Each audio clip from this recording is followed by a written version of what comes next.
Oremos. Senhor, meu Deus eterno, Pai, muito obrigada, Pai, por ter nos trago aqui hoje em segurança, meu Deus. Eu peço pela vida da Ellen, meu Pai. Dê a ela muita calma, sabedoria, para que ela possa trazer a palavra e ser usada por Ti aqui hoje, meu Deus. Eu peço também que sensibilize o coração de cada um presente aqui, meu Pai, a voz do Espírito Santo. Que nós possamos absorver tudo que a Ellen vai falar e aplicar em nossas vidas práticas, meu Deus. Eu oro para que também possamos voltar, meu Pai, refletindo sobre cada coisa que ouvimos e participamos aqui na igreja, desde a EBD ao culto, as letras do louvor, meu Pai. Que possamos sair daqui cada vez mais te adorando e glorificando o Teu nome, meu Deus. Em nome de Jesus, que eu te oro, te peço e te agradeço. Amém.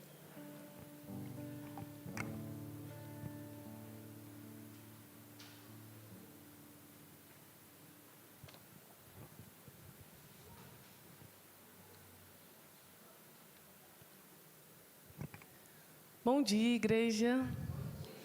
Eu agradeço, em primeiro lugar, a Deus e também a liderança dos jovens que me fizeram um convite de, nessa manhã, expor sobre a palavra que Deus concedeu ao meu coração. É um motivo de grande alegria e também de temor participar deste momento. Eu quero, então, manifestar a minha gratidão. E como já mencionado aqui inicialmente pela Júlia, agosto é o mês que é celebrado os jovens e adolescentes. Nós temos um tema muito interessante que traz algumas aplicações práticas para nós. Unidade na diversidade, juntos somos melhores. E o texto base deste tema, que já foi lido também no início deste culto, encontra-se em Romanos 12, versículos 4 e 5, em que nós lemos sobre a analogia da igreja com o corpo humano. Muitos são os membros que desempenham funções específicas e diferentes, mas todos fazem parte do mesmo corpo e todos pertencem a Cristo. E com base nesta referência que eu gostaria de expor, uma reflexão nesta manhã cujo título é Diferentes, mas cumprindo a mesma missão. Somos diferentes, mas nós podemos cumprir a mesma missão.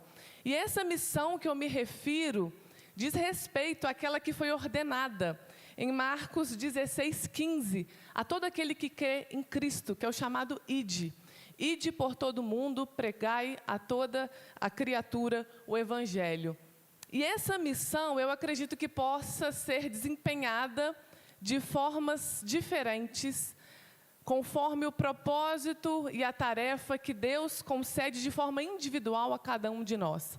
Cada um de nós pode, em obediência a esse Ide, através da nossa vida, da nossa vocação, do nosso dia a dia, do nosso dom, do nosso talento, do ministério que Deus concedeu a nós, nós podemos cumprir esse Ide de forma diferente, mas todos na mesma missão.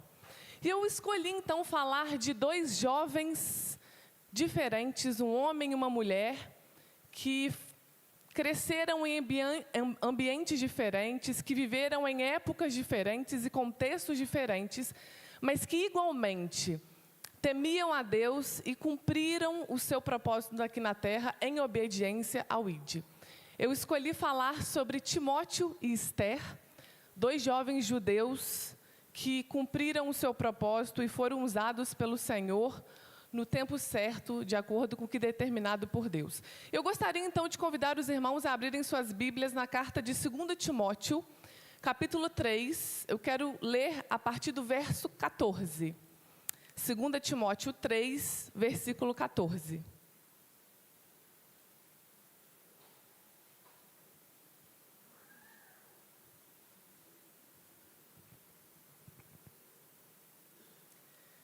Neste contexto, Paulo está falando para Timóteo. Verso 14 do capítulo 3. Quanto a você, porém, permaneça nas coisas que aprendeu e das quais tem convicção, pois você sabe de quem o aprendeu. Porque desde criança você conhece as sagradas letras que são capazes de torná-lo sábio para a salvação mediante a fé em Cristo Jesus. E eu quero retornar ao capítulo 1 de 2 Timóteo para ler o versículo 5. 2 Timóteo 1, verso 5.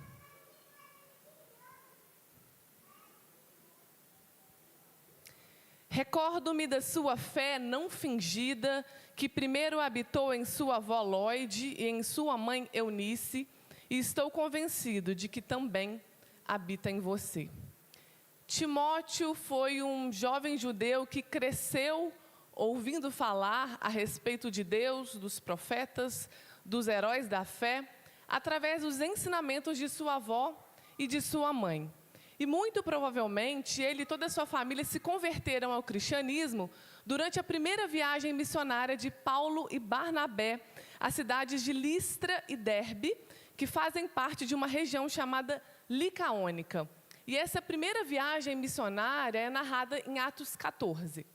Na segunda viagem missionária do apóstolo Paulo, ele volta a essa região de Licaônica e fica impressionado com o desenvolvimento de Timóteo. E essa segunda viagem missionária é narrada em Atos 16, e lá diz que os irmãos da igreja de Listra e Icônio davam bom testemunho a respeito de Timóteo. Os rumores a respeito da boa conduta de Timóteo circulavam às cidades vizinhas, e Paulo, tomando conhecimento sobre isso, decidiu então levar Timóteo consigo. E ali começa uma grande parceria entre Timóteo e Paulo, que rendeu importantes frutos à igreja primitiva e também a nós até os dias de hoje. E enquanto pregavam em Éfeso, o apóstolo Paulo toma conhecimento a respeito de problemas na igreja, e ele decide então convidar Timóteo a pastorear e cuidar desses irmãos, refutando os falsos ensinamentos, as heresias que ali eram apresentadas. E Paulo, então, consagra Timóteo como presbítero, na função pastoral, para cuidar dessa igreja. E ele escreve, então, as epístolas de Timóteo, que são chamadas cartas pastorais, incentivando e instruindo Timóteo em seu chamado. E é interessante nós observarmos que Paulo tinha consciência que não foi ele quem escolheu Timóteo para aquela função específica. Ele sabia que foi usado por Deus, porque Deus havia primeiramente escolhido Timóteo para desempenhar aquela função. Isso é perceptível em alguns versículos que lemos nas cartas de Timóteo. Eu quero convidá-los a abrir em 1 Timóteo, capítulo 1, verso 18. 1 Timóteo 1, 18.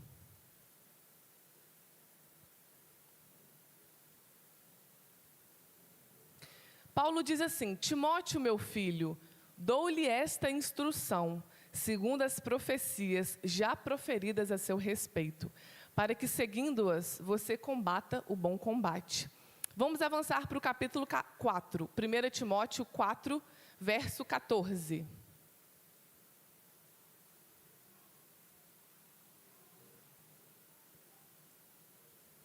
Paulo continua incentivando Timóteo a respeito de sua vocação, dizendo: não negligencie o dom que lhe foi dado por mensagem profética, com imposição de mãos dos presbíteros. Timóteo se destacou como um líder importante da igreja primitiva, principalmente porque refutava os falsos ensinamentos, principalmente na igreja de Éfeso. E é interessante percebermos a menção específica as origens dessa fé não fingida na vida de Timóteo. E eu acredito que tenha sido algo intencional, porque é narrado para nós que houve uma influência da família materna de Timóteo em seu ensinamento religioso. Essa mesma fé verdadeira e não fingida que iniciou em sua avó, permaneceu em sua mãe e se manteve viva no coração de Timóteo. E no momento certo, Timóteo soube cumprir a função que foi designada por Deus ali naquela igreja, obedecendo à vontade do Senhor, cumprindo a sua função específica de ser presbítero e cuidar daquela igreja. Timóteo era um jovem cristão que manteve a sua fé não abalada durante toda a sua vida e soube aproveitar o momento certo para cumprir a sua função. E fazendo uma digressão temporal, vamos voltar para o Antigo Testamento para olharmos a respeito da história de Esther. Existe um tema central que permeia todo o livro de Esther, cujo autor, que é desconhecido, narra para nós a respeito da instituição de uma festa judaica chamada Festa do Purim, e também a respeito do livramento do povo judeu através de uma jovem judia, cujo nome em hebraico é Hadassa, também conhecida como Esther, e seu primo e tutor chamado Mardoqueu, em algumas traduções como Mordecai. E esse livro de Esther complementa os livros de Esdras e Neemias a respeito dos acontecimentos dos judeus que estavam exilados na Pérsia. Esther era judia, como eu disse, era uma jovem, era órfã, por isso era criada por seu primo Mardoqueu.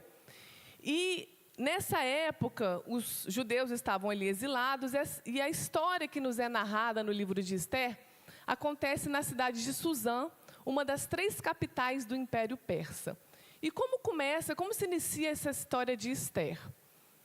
Em um grande banquete, o rei Xerxes fica furioso com a rainha Vasti, porque ela se recusa a apresentar-se diante de sua presença quando lhe foi convocada.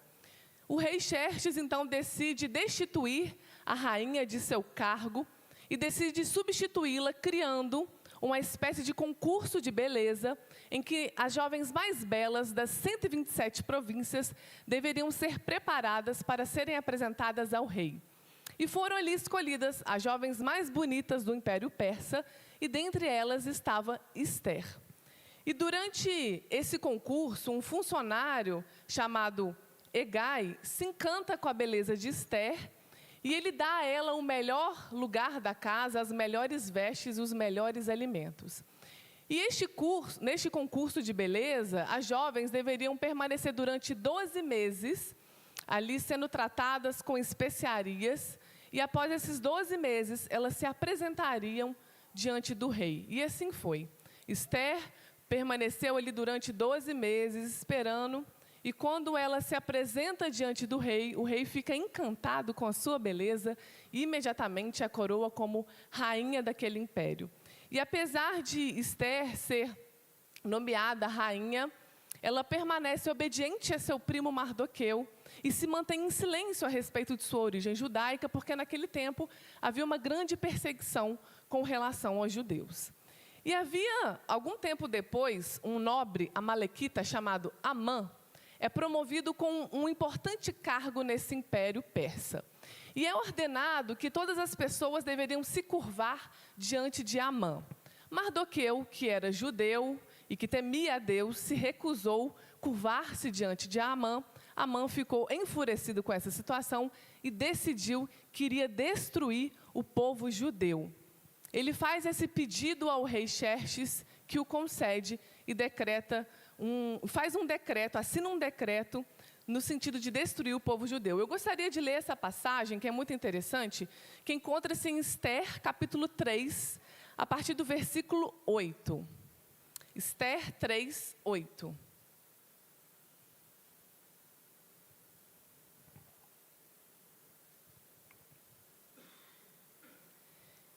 Então Amã disse ao rei Xerxes: existe certo povo disperso e espelhado entre os povos de todas as províncias de teu império, cujos costumes são diferentes dos de todos os outros povos e que não obedecem às leis do rei.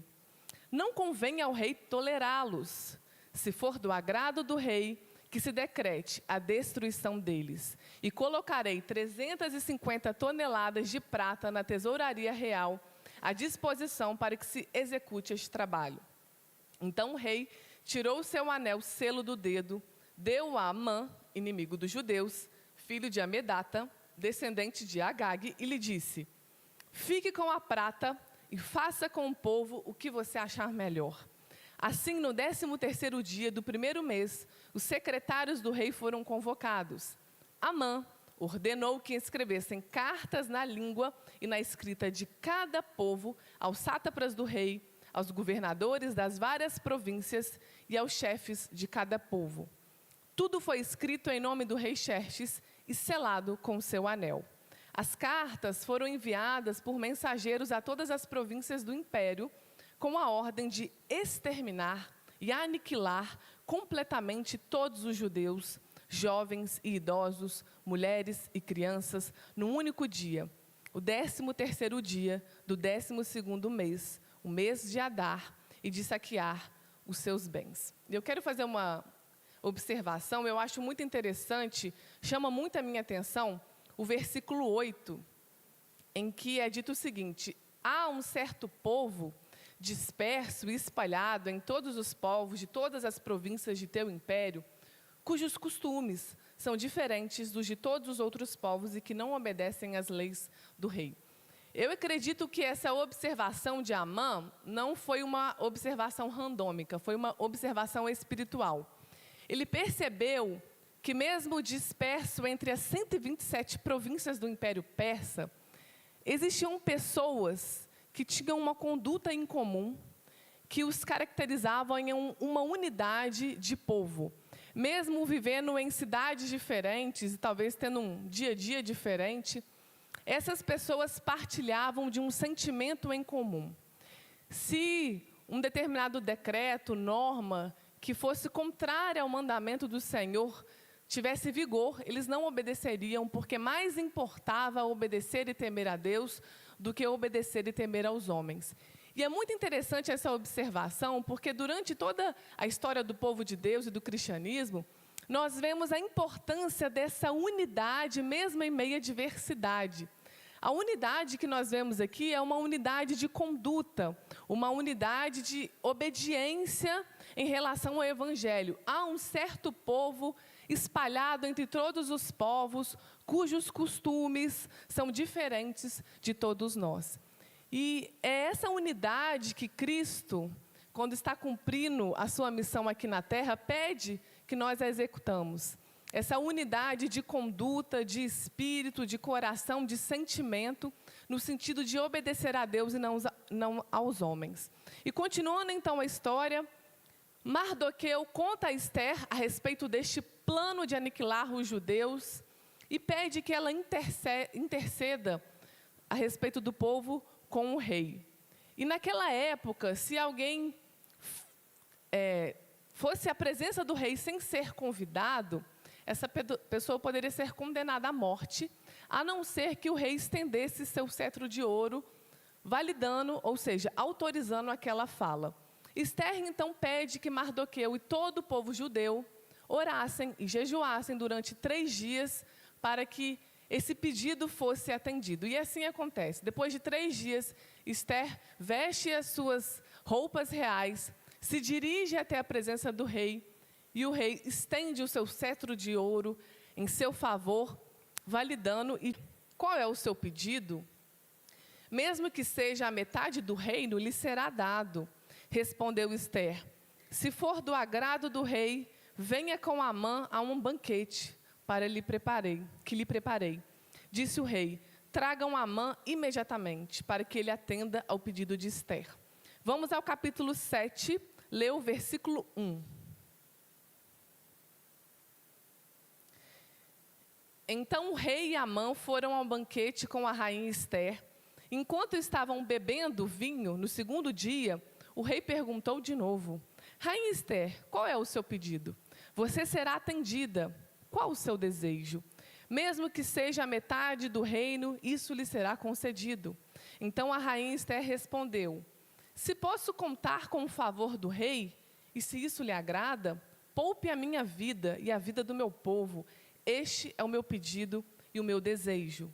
Pois eu e meu povo fomos vendidos para a destruição, morte e aniquilação. Se apenas tivéssemos sido vendidos como escravos e escravas, eu teria ficado em silêncio, porque nenhuma aflição como essa justificaria perturbar o rei. O rei Xerxes perguntou à rainha Ester: quem se atreveu a uma coisa dessas? Onde está ele? Respondeu Ester: o adversário e inimigo é Amã, este perverso. Diante disso, Amã ficou apavorado na presença do rei e da rainha. A rainha Ester, então, expõe todo o plano de Amã. O rei fica furioso em saber que sua amada esposa poderia ser tirada da vida, assim como todo o seu povo. E o rei Xerxes decide enforcar Amã na mesma forca que ele havia preparado para Mardoqueu. E mesmo com a sua morte, Ester e Mardoqueu ainda ficam preocupados porque o decreto ainda tinha vigor, o decreto que instituía a destruição do povo judeu.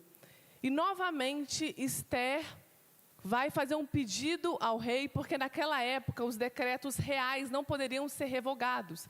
Então Ester se dirige ao rei para pedir que ele criasse um novo decreto com conteúdo diverso, cuja interpretação faria a derrogação tácita do decreto anterior.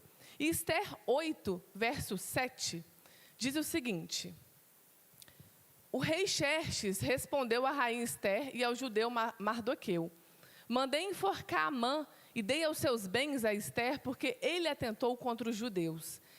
Escrevam agora outro decreto em nome do rei, em favor dos judeus, como melhor lhes parecer, e selem-no com o anel selo do rei, pois nenhum documento escrito em nome do rei e selado com o seu anel pode ser revogado.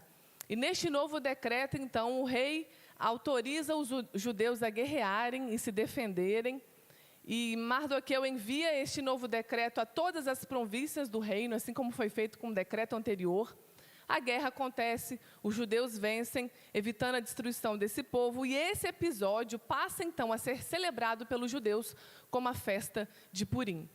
O povo, então, é salvo por esse plano que é arquitetado por Amã, por providência divina, ao usar essa jovem judia chamada Ester, que em obediência a Deus, em temor, cumpre o seu papel. Ester, durante 12 meses, fica se preparando para se apresentar diante do rei, esperando, sem saber o que ali lhe aconteceria. Após esses 12 meses, ela é coroada rainha e um tempo depois, ela então tem a oportunidade de interceder a respeito de seu povo. Ester, então, tem essa oportunidade de salvar o povo judeu. E é muito interessante nós fazermos um paralelo entre essas duas histórias, porque nós vemos aqui dois jovens judeus que, como eu disse no início, foram criados em contextos diferentes, em dinâmicas familiares diferentes. Ester era órfã e por isso foi criada por seu primo Mardoqueu. Timóteo, de forma diferente, teve uma tradição de fé judaica que foi passada de avó para a mãe, de mãe para o filho. E ali, em contextos diferentes, eles conseguem cumprir a função específica, o propósito que foi determinado para cada um deles, em obediência à missão. E a gente pode perceber que nós podemos também, da mesma forma nos dias de hoje, cumprirmos esse ID, essa missão geral que a nós foi nos designada, de forma diversa. Podemos cumprir, assim como Timóteo, em um contexto religioso, sendo um pastor, um diácono, uma diaconisa, um missionário que cumpre sua missão de forma integral. Mas nós também podemos cumprir esse propósito em um contexto secular, assim como a rainha Ester, que ali, diante de um arranjo político e social, interferiu pelo seu povo e influenciou na criação de uma norma. E é interessante que nós podemos aplicar isso para nós nos dias de hoje, que através da nossa vocação ou da nossa profissão, Deus pode nos usar ao sermos profissionais eficientes, íntegros, honestos, que cumprimos o nosso papel e a nossa função com muito zelo. Nós podemos também cumprir essa missão de forma específica através de um estudo, com um estudo aprofundado, tirando boas notas, fazendo uma pesquisa acadêmica com excelência. Nós podemos cumprir essa missão através do cuidado com a família, do serviço doméstico, do cuidado com os filhos, com os pais, os avós, com os amigos, com os vizinhos. Nós podemos também cumprir essa função específica em obediência ao ID, através dos nossos atributos de personalidade e temperamento, seja ouvindo a quem precisa de tempo e cuidado, seja aconselhando a quem precisa de um conselho sábio, seja consolando aquele que passa por um momento de dor, de luto, de doença. Nós podemos ser usados pelo Senhor das formas mais diversas e criativas, segundo o propósito que Deus coloca em nossos corações.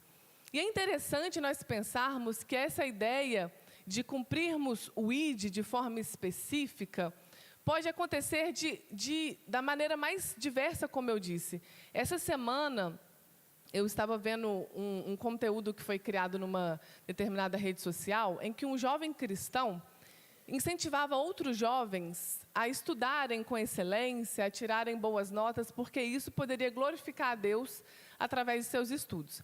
E chamou a minha atenção um comentário de um jovem neste post que disse que ele tinha muita dificuldade de entender como fazer coisas ordinárias que não diziam respeito a um contexto religioso, ou seja, se ele não estivesse orando, lendo a Bíblia, indo à igreja e adorando através de um louvor, ele não conseguia entender como ele poderia glorificar a Deus. E ele não entendia como, através do seu estudo, ele poderia glorificar a Deus. Então, é interessante a gente pensar que essa visão, ela deve chegar à nossa mente, ao nosso coração, de que uma vez que nós fomos alcançados por Cristo, por essa graça, por essa misericórdia, nós devemos exalar esse bom perfume através de todas as áreas de nossas vidas, em qualquer situação, seja ela espiritual ou seja ela secular. E a gente deve pensar isso porque, como eu disse, existem várias histórias na Bíblia que nos exemplificam que pessoas, personagens, cumpriram o seu propósito, a sua vocação, o seu ministério, o seu dom ou talento, de uma forma específica religiosa, sendo um presbítero como Timóteo, sendo um apóstolo ou um discípulo como Paulo, mas também em sua vida ordinária e secular, como Esther e tantas outras pessoas, Daniel e tantas outras pessoas que ali, num determinado contexto em que Deus os havia colocado, conseguiram cumprir essa missão. E já encaminhando a minha fala para o encerramento, eu gostaria de ler Filipenses, capítulo 2, a partir do verso 1. Este texto é muito interessante porque nos convida a exercermos essa missão que seja de uma forma, não por ambição egoísta, não pensando em nossos próprios interesses, não por vaidade, mas tendo um só espírito, uma só atitude, um só coração, pensando em Cristo. Vamos ler então Filipenses 2, a partir do verso 1. Se por estarmos em Cristo, nós temos alguma motivação, alguma exortação de amor, alguma comunhão no Espírito, alguma profunda afeição e compaixão, completem a minha alegria, tendo o mesmo modo de pensar, o mesmo amor, um só Espírito e uma só atitude.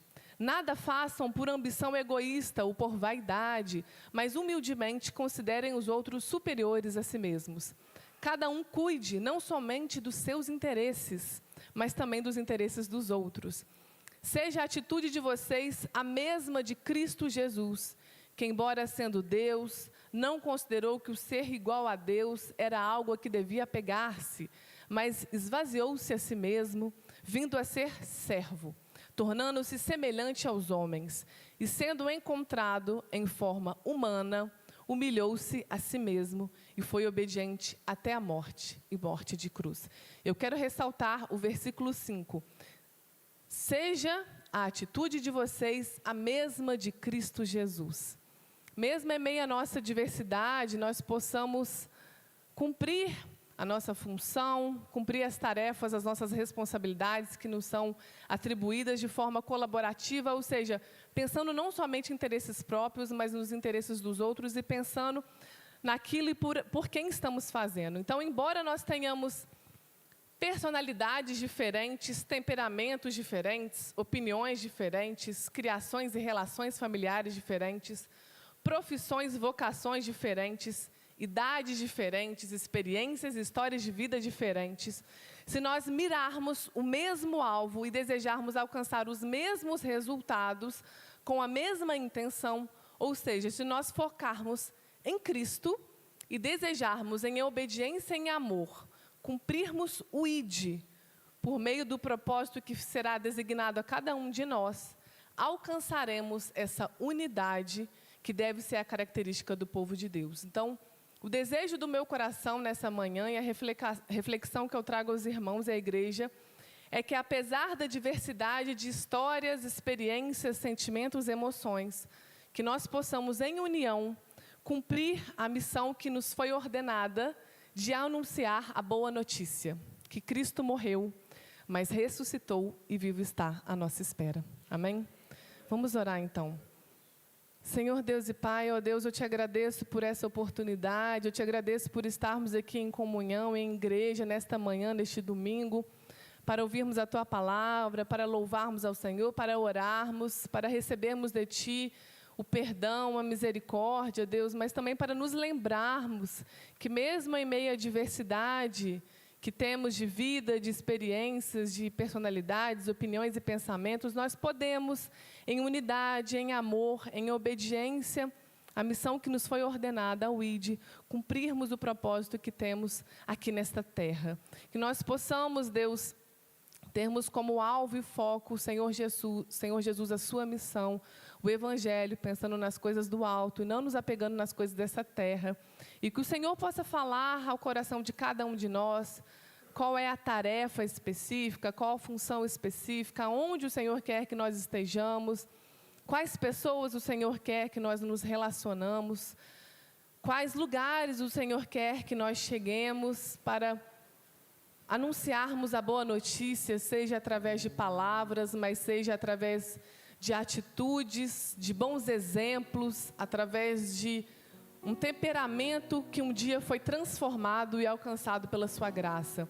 Que nós possamos dar bom testemunho do Senhor a cada lugar, em cada momento, onde nós estivermos, seja no seio familiar, seja no seio social, seja na igreja, no nosso contato com os irmãos, com os amigos, com aqueles que nós não conhecemos, mas que através de nossas palavras, mesmo sem soubermos, nós possamos ser usados pelo Senhor, que Teu Espírito Santo possa encher o nosso coração e a nossa mente, nos iluminar, nos dar sabedoria para, com misericórdia, com muito temor ao Senhor, alcançarmos e anunciarmos essa boa notícia que um dia chegou aos nossos ouvidos. Eu te agradeço, Senhor, por essa oportunidade, eu te agradeço por esse mês. Eu oro pelos jovens e adolescentes dessa igreja que representam sonhos, desejos, medos, ansiedades e preocupações. Mas tudo isso nós queremos depositar diante do altar do Senhor e queremos ter consciência e paz no coração, sabendo que o Senhor é Deus e o Senhor tem o controle de tudo. Apesar de nós não termos controle sobre nossas vidas, nós sabemos que o Senhor continua sendo Deus e isso nos basta. Em nome de Jesus que eu oro e te agradeço. Amém.